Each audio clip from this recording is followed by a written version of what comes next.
Story 1. I've been working at Sunshine Carnival for 3 summers now. I started in high school running the ring toss booth, and now I'm one of the main operators for the attractions section. My favorite is the mirror maze because it's usually pretty low maintenance. People go in, they laugh at themselves getting turned around, they find the exit, and everyone has a good time. That's how it's supposed to work anyway. Last Friday night was our busiest of the season. The weather was perfect, families were everywhere, and all the rides had long lines. I was stationed at the mirror maze entrance, taking tickets and giving the basic instructions. Me, keep your hands out in front of you so you don't walk into the mirrors. The exit is marked with green lights. Have fun. Most people nod and head right in. It's not complicated. The maze isn't even that difficult. Kids usually make it through in about 5 minutes. Adults take a bit longer because they're more cautious, but even they're out within 10 minutes max. Then she walked up to my booth. She handed me her ticket and looked at the entrance like she was preparing to climb Mount Everest. Karen, how long is this maze? Me, most people get through it in about 5 to 10 minutes. Karen, is it safe? Me, completely safe. It's just mirrors. Keep your hands out and take your time. She nodded slowly and walked in. I didn't think anything of it. I took tickets from a few more people, checked my phone, made small talk with a couple of teenagers who were debating whether to go through. Normal stuff. Then I realized she hadn't come out yet. I checked my watch. 15 minutes had passed. That was unusual, but not unheard of. Some people really struggle with the maze, especially if they get frustrated and stop thinking clearly. 20 minutes. Now I was starting to wonder. I radioed to my coworker Jake, who monitors the exit. Me, hey, did a woman in a blue shirt come out yet? Went in alone about 20 minutes ago? Jake, haven't seen anyone matching that in a while. You think she's stuck? Me, maybe. I'm going to check. I put up the temporarily closed sign and grabbed my flashlight. We have a specific path through the maze that staff use when we need to find someone or do maintenance. I headed in, following the route and looking down each section. That's when I heard her voice echoing through the maze. Karen, I said, back off. This is my personal space. I moved faster, following the sound. When I finally found her, I had to stop and process what I was seeing. She was standing face to face with her own reflection, pointing her finger at the mirror aggressively. Karen, I don't care if you look like me. That doesn't give you the right to invade my boundaries. Me, ma'am? Are you okay? She spun around to face me, and her eyes were wild. Karen, finally, someone who works here. I need you to remove these people immediately. They've been following me this entire time. Me, ma'am, this is a mirror maze. Those are reflections. Karen, nice try, but I'm not stupid. I know clones when I see them. Look. She turned back to the mirror and gestured at her reflection. Karen, there's one right there. She copies every move I make. It's harassment. Me, that's you?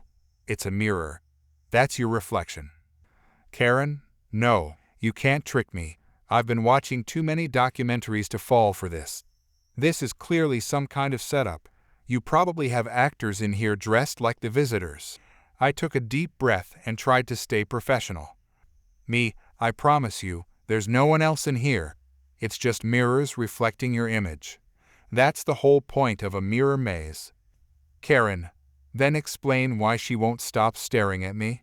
I've asked her multiple times to look away, and she just keeps watching me. Me, because it's a mirror. It reflects what you do. She squinted at the mirror suspiciously, then suddenly lunged forward. I barely grabbed her arm in time to stop her from punching the glass. Me, please don't hit the mirrors. Karen, I was going to test if she was real. If she feels pain, then I know she's a clone. Me, you would have just hurt your hand on the glass. Come on, let me lead you out. Karen, I'm not leaving until someone explains what's going on here. Why are there so many copies of people? I've seen at least 20 versions of myself since I came in here. Me, because there are multiple mirrors. Each one shows your reflection. It's the same person. You. She crossed her arms and stared at another mirror to her left. Karen, that one over there is being particularly aggressive with her body language. Me, ma'am, please. I need to get you out of here so other people can enjoy the maze. Karen, fine, but I'm reporting this. You can't just clone people without their permission. I'm pretty sure that's illegal. I started walking, and thankfully she followed me, but she kept turning around to glare at her reflections. Karen, stop following me, all of you. Me, they're not following you. The mirrors are stationary. Karen, that's what you want me to think. We finally made it to the exit where Jake was waiting. His face told me he'd heard everything over the radio. Jake, everything okay? Karen immediately turned on him. Karen, no, your facility is full of unauthorized clones. I spent 15 minutes trying to establish boundaries with them, and they refused to respect my personal space. Jake looked at me. I just shook my head slightly.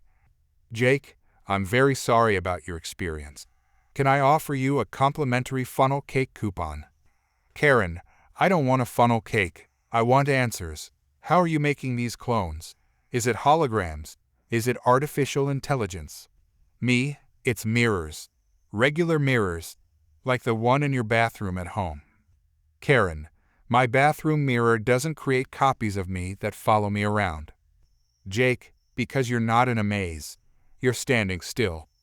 Here, you were moving past multiple mirrors at different angles. She stared at both of us like we were the crazy ones. Karen, I know what I saw. There were multiple versions of me in there, and they all had attitude problems. Jake handed her the funnel cake coupon anyway. Jake, again, sorry for the confusion. Enjoy the rest of your evening. She snatched the coupon and stormed off, muttering something about filing a complaint with the Carnival Association. After she left, Jake started laughing so hard he had to sit down. Jake, did she really spend 15 minutes yelling at her own reflection? Me, she was lecturing it about boundaries. I heard her tell the mirror it needed to respect her personal space. Jake, how do you even get that confused?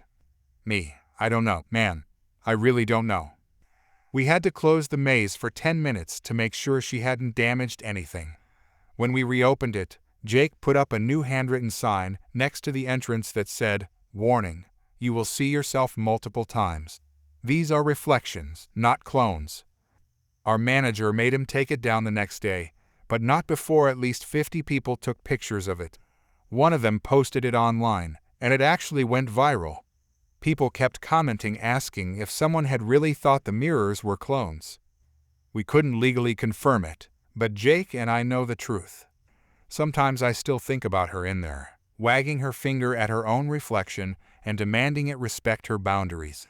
Part of me wonders if she ever figured out what actually happened, or if she still thinks Sunshine Carnival has some kind of illegal cloning operation hidden in the mirror maze. Either way, I always give extra clear instructions now about how mirrors work, just in case. Story 2. I travel a lot for work as a sales consultant. I'm on planes at least twice a month, sometimes more. I've gotten pretty used to the routine of airports and flying. Check in, go through security, find your gate, board when your group is called. It's not exciting, but it works. Last Tuesday, I was flying from Phoenix to Seattle for a client meeting. I got to the gate early and found a seat near the window where I could watch the planes. The flight was pretty full according to the gate agent's announcements. They started the boarding process right on time, calling for passengers who needed assistance first, then first class, then Group 1. I was in Group 3, so I stayed seated and pulled out my phone to check some emails. That's when I noticed a woman stand up from the waiting area and walk straight past everyone in line. She wasn't running or acting like she was late. She was just walking slowly toward the gate agent with this serene look on her face. Gate agent, "Ma'am, we're only boarding Group 1 right now. What's your boarding group?"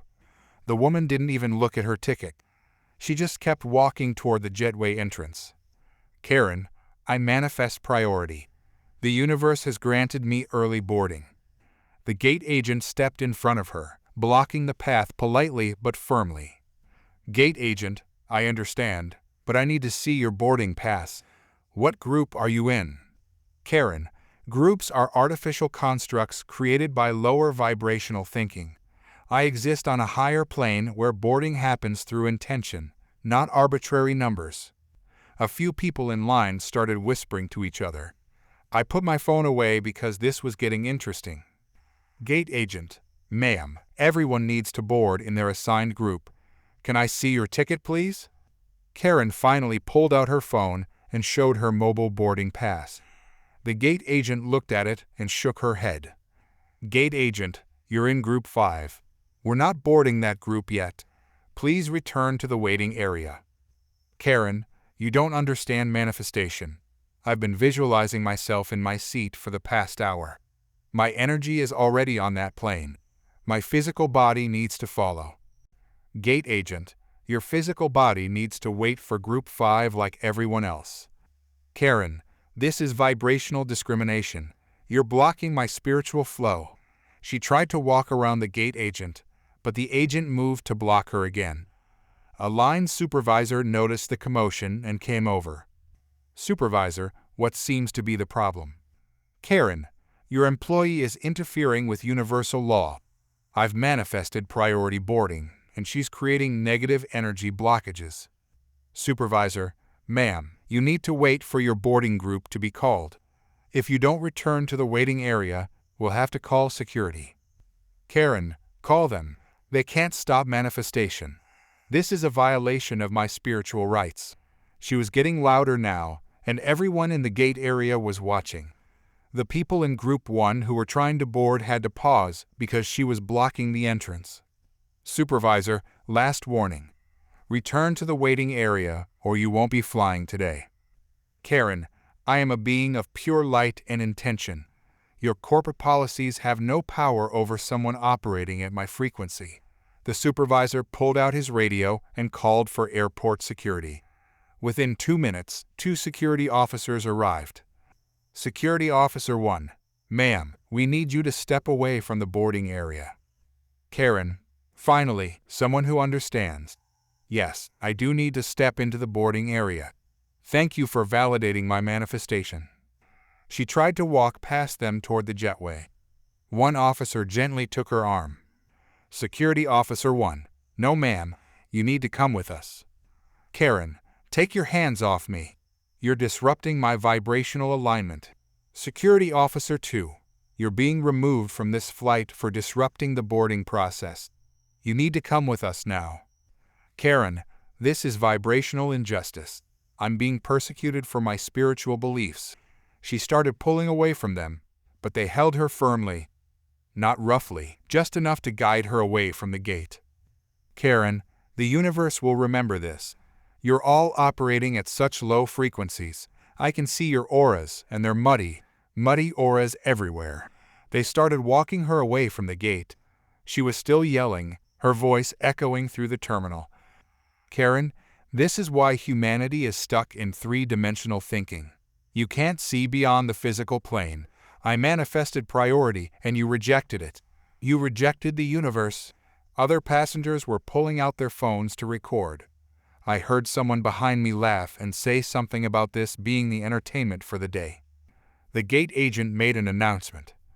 "Gate agent, ladies and gentlemen, we apologize for the delay. We'll resume boarding in just a moment. Group 1, please continue." People started moving forward again, though everyone was craning their necks to watch the woman being escorted away. I could still hear her in the distance. "Karen, vibrational injustice. This is vibrational injustice. I'm calling my energy healer. She'll explain manifestation to you. You can't stop spiritual law with your clipboard." The supervisor stayed at the gate, looking exhausted. He picked up his radio again. "Supervisor, yeah, we're going to need to remove her bags from the flight. Passenger removed for disruptive behavior." This meant they'd have to pull her checked luggage from the cargo hold, which would delay our departure. Several people groaned. They called my group about 10 minutes later than scheduled. As I handed my boarding pass to the scanner, I couldn't help asking, Me, does this happen often? Gate agent, you'd be surprised. Last month someone tried to board early because their horoscope said it was their lucky day. I found my seat and settled in. Through the window, I could see baggage handlers pulling suitcases from the cargo hold, probably looking for hers. We ended up leaving 30 minutes late. The flight attendant made the usual announcements once we were ready for pushback, including a reminder that passengers needed to comply with crew member instructions. A guy across the aisle from me muttered something about how manifestation doesn't override FAA regulations. A few people chuckled. I think about that woman sometimes when I'm boarding flights now. How she genuinely believed that thinking about being on the plane first would let her skip the line. How she couldn't understand that rules apply to everyone regardless of what they've been visualizing. Part of me felt bad for her because she clearly had some issues, but mostly I was just glad security got her off before we were in the air. The universe might work in mysterious ways, but apparently those ways still include waiting for Group 5 to be called before you can board a plane. Story 3.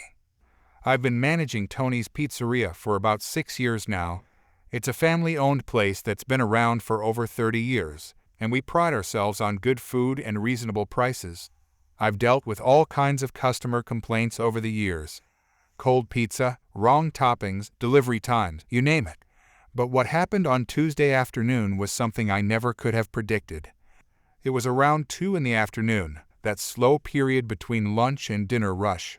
I was behind the counter going over inventory numbers while my employee Marco was wiping down tables. We had maybe 3 customers in the whole place, all quietly eating their meals. Then the door flew open so hard it banged against the wall. She stormed in like she was on a mission, marching straight up to the counter.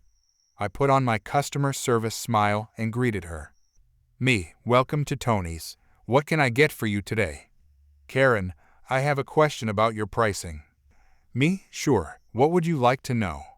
Karen, why do your round pizzas cost the same as your square pizzas?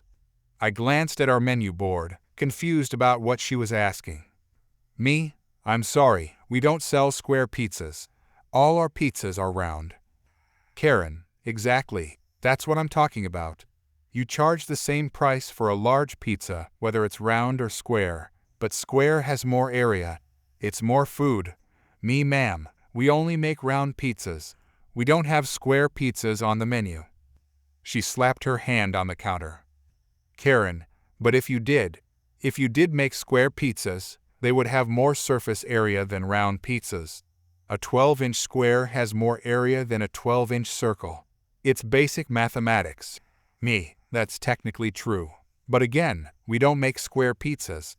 All our pizzas are round, so the shape doesn't affect the pricing. Karen, but it should. You should charge less for round pizzas because they have less area. You're overcharging people based on geometry. Marco had stopped cleaning and was watching this interaction with his mouth slightly open. Me, our prices are based on the size of the pizza and the ingredients, not the shape. A large pizza is a large pizza.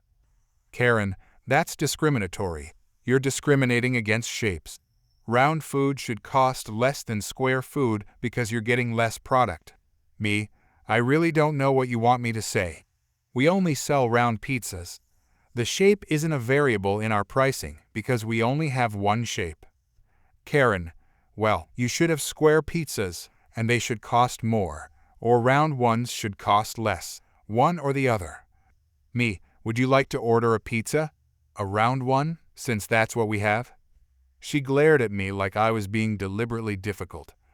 Karen, fine, give me one slice of your round pizza, but I'm only paying the geometrically appropriate amount. Me, a slice is $3.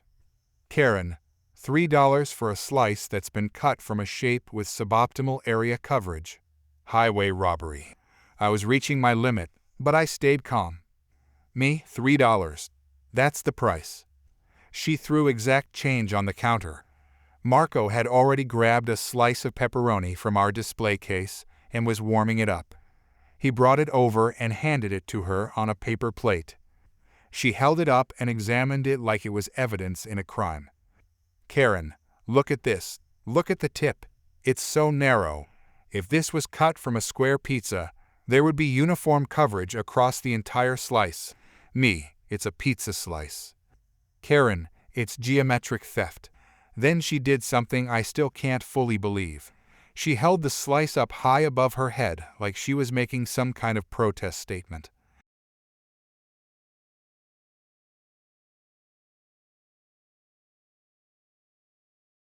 She was screaming now, loud enough that the other customers had stopped eating to stare.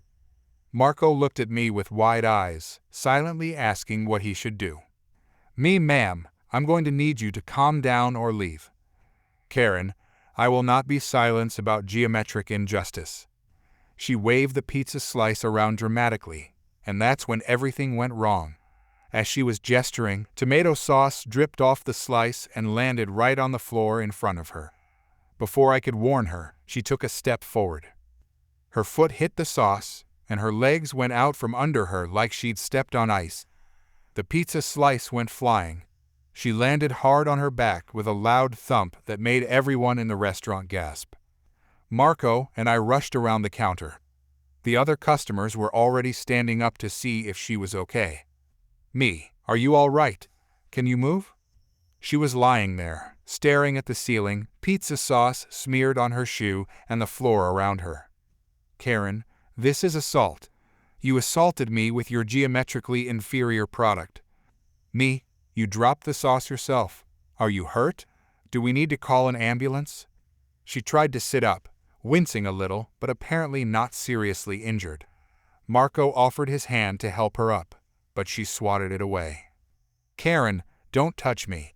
You're all part of the geometric conspiracy. She struggled to her feet on her own, her dignity clearly more bruised than anything else. There was pizza sauce on the back of her shirt and in her hair. The slice she'd been holding was now decorating the floor about 5 feet away. Me, why don't you sit down for a minute and make sure you're okay? Karen, I don't need to sit down. I need justice. I need geometric equality in pizza pricing. Me, I think you need to go home and change your clothes. She looked down at herself and seemed to realize for the first time that she was covered in sauce. Her face turned bright red. Karen, this is your fault. If you charged appropriate prices based on surface area calculations, none of this would have happened. Me, you slipped on sauce that fell from the pizza you were waving around while yelling. Karen, I was making a point. Me, and now you need to leave. One of the customers, an older man who'd been eating quietly in the corner, spoke up. Customer, lady, it's just pizza. Round pizza. That's what they sell here. Maybe try a different restaurant if you want square pizza. Karen whipped around to face him. Karen, this is bigger than pizza. This is about principles. This is about mathematical integrity in food service. Customer, it's really not. She grabbed her purse from where it had fallen on the floor and pointed at all of us. Karen, you haven't heard the last of this. I'm reporting this establishment for geometric fraud. The Consumer Protection Agency will hear about this. She marched toward the door, her shoes squeaking from the sauce, and slammed it behind her. The restaurant fell silent for a moment. Then Marco started laughing. He laughed so hard he had to lean against the counter. The customers joined in, and soon everyone was laughing except me. I was too busy grabbing the mop to clean up the sauce. Marco, did she really just yell about geometry and then slip on her own pizza? Me, yes. Yes, she did. Customer, I've been coming here for 15 years. That's the most entertainment I've ever had with my lunch. I mopped up the sauce while Marco got the woman a replacement slice on the house. As I was cleaning, I noticed she'd left her $3 on the counter. I guess she decided she didn't want the geometrically inferior pizza after all. The next day, I got a call from someone claiming to be from a consumer protection agency. They said they'd received a complaint about misleading geometric pricing practices. I explained that we only sell round pizzas and there is no geometric pricing issue. The person on the phone was quiet for a long moment. Caller, so there are no square pizzas. Me, correct. Caller, and she complained about the price difference between round and square pizzas that don't exist. Me, yes. Caller, and then she fell? Me, on sauce from her own slice while she was yelling about geometry. The caller sighed deeply. Caller, I'll close this complaint as unfounded. Have a good day. Marco made a sign for the back office that says geometry is not theft, with a picture of a pizza slice. It's still hanging there. Every time I see it, I remember the day someone declared war on circular food. Story 4. I've been the assistant principal at Lincoln High School for 7 years now. Before that, I taught history for 12 years. I've seen a lot of things in education, but graduation ceremonies are usually pretty straightforward. Students walk across the stage, get their diplomas, families cheer, everyone goes home happy. We have rules about what people can bring in, mostly for safety reasons, but most families follow them without issue. This year's graduation was scheduled for a Saturday afternoon in early June. We were using the main gymnasium like we always do. About 300 students were graduating, which meant the gym would be packed with family members. We had staff stationed at all the entrances checking bags and making sure nobody brought in anything prohibited. Air horns, large signs, and anything that could be thrown were on the banned list. I was backstage helping organize the students in alphabetical order when I heard commotion at the main entrance. One of our security guards was arguing with someone. I walked over to see what was happening. Security guard, "Ma'am, you cannot bring that inside." I looked at what the woman was holding. It was clearly a confetti cannon, the kind you twist at the bottom to make it explode. "Karen, this is for my daughter's special moment. It's just confetti." Me, "I'm sorry, but we don't allow any kind of projectile devices at graduation. It's a safety issue." "Karen, safety issue. It's confetti. It's literally just paper. You're being ridiculous." Me, "It's also loud and could startle people. We've had problems in the past with things like this." Karen, "My daughter is the valedictorian. She deserves something special when she gets her diploma. I'm bringing this in." Security guard, "If you try to bring that in, we'll have to ask you to leave." She stared at both of us for a long moment, then sighed dramatically. Karen, "Fine. I'll take it back to my car." She turned and walked back toward the parking lot. The security guard and I exchanged looks. Something felt off about how easily she'd given up. But we had a ceremony to start. I went back to help with final preparations. The ceremony began right on time. The principal gave his opening speech, the valedictorian gave her address, and then we started calling names. Everything was going smoothly. Students walked across the stage one by one, shook hands, received their diplomas, smiled for photos. The families were being respectful, cheering for their students, but not going overboard.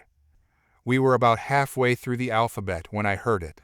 A loud pop from somewhere in the middle section of the bleachers. Then suddenly confetti was everywhere, gold and silver pieces floating down through the air, covering students on stage and landing all over the gym floor. Before I could even process what happened, the fire alarm started blaring. The confetti cannon must have triggered the smoke detector directly above where it went off. Then the worst thing possible happened. The sprinkler system activated. Water started raining down from the ceiling. Not just a little water, but full-pressure sprinklers designed to put out fires. Students on stage screamed and ran for cover. Families in the bleachers jumped up, trying to protect themselves and their belongings. Within seconds, everyone was soaked. I ran toward where the confetti cannon had gone off. The woman from earlier was standing there, holding the empty cannon, completely drenched. She had this defiant look on her face. Me, "Did you set that off?" Karen, "Yes, I did. My daughter just got her diploma and I wanted to celebrate. This is what joy looks like." Me, "You triggered the fire alarm and the sprinklers. Look around you." Water was still pouring down. People were rushing toward the exits. Diplomas were getting soaked. The sound system had cut out. The ceremony was completely ruined. Karen, "This is an overreaction to joy. It was just a little confetti. How was I supposed to know the alarm would go off? Me, that's exactly why we don't allow these things. You smuggled that in after we specifically told you not to bring it. Karen, I hid it in my jacket. My daughter deserved a special moment, and you people were too uptight to allow it. The fire department arrived within minutes, which meant we had to evacuate everyone from the building completely. Over 1,000 people, soaking wet, standing in the parking lot while firefighters checked the system. Students still in their caps and gowns, families dripping water, everyone confused and upset. The fire chief came to talk to me after they'd shut off the sprinklers and reset the alarm. Fire chief, what happened? Me? A parent set off a confetti cannon inside. It triggered the smoke detector. Fire chief, the one holding the empty cannon over there? He pointed at the woman, who was now arguing with several other parents. Apparently some of them had phones and cameras ruined by the water and wanted to know who was responsible. Me, that's her. Fire chief, we're going to need to cite her for this. Falsely triggering a fire alarm is a crime, even if it's accidental. And this wasn't really accidental since she deliberately brought in something she was told not to. The woman saw us looking at her and marched over, still holding the confetti cannon like it was evidence of her innocence. Karen, are you happy now? You've ruined my daughter's graduation. This could have been a beautiful memory, and instead everyone is wet and miserable. Fire chief, ma'am, you triggered a fire suppression system in a building full of people. I'm going to need your information. Karen, for what? I didn't do anything wrong. I was celebrating my child. Fire chief, you created a false alarm. That's a violation of city code. You're also potentially liable for damages to people's property. Her face went pale. Karen, damages. It's just water. Everything will dry. Me, phones don't dry. Cameras don't dry. The sound system might be permanently damaged. Not to mention we have to reschedule the rest of the ceremony now. Karen, reschedule?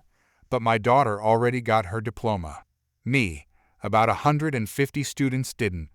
They were waiting for their names to be called when you set that thing off.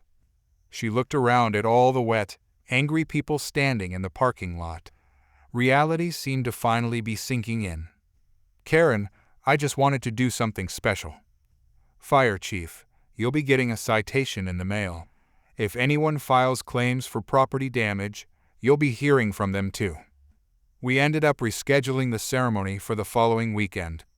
The school had to rent equipment to dry out the gym, replace the sound system, and reprint all the programs that got destroyed. The total cost was over $15,000. The school board voted to pursue legal action against the woman to recover the costs. Her daughter came to my office the Monday after the incident. She was crying. Daughter, I'm so sorry about what my mom did. I had no idea she was planning that. I'm completely humiliated. Me, this isn't your fault. You earned your diploma fair and square. Daughter, everyone's talking about it. They're calling her the confetti mom. Some people are saying I shouldn't be valedictorian because my family disrupted the ceremony. Me, nobody thinks that. You earned your spot. Your mother's choices are not a reflection on you. The woman ended up paying a fine to the city and had to reimburse the school for damages. She also had to pay for several destroyed phones and one very expensive camera. I heard the total came to over $20,000. I still work at the same school. Every graduation now, we have extra security specifically checking for confetti cannons. We added it to the prohibited items list in big bold letters. We even put up signs at the entrances with pictures of what's not allowed. Sometimes I think about how one person's need to make a moment special ended up ruining the ceremony for hundreds of families. How an overreaction to joy wasn't the sprinkler system doing its job, but a parent who couldn't follow basic safety rules. And how that woman probably still thinks she was the victim in the whole situation, even though she's the one who literally brought the cannon to the ceremony and set it off herself.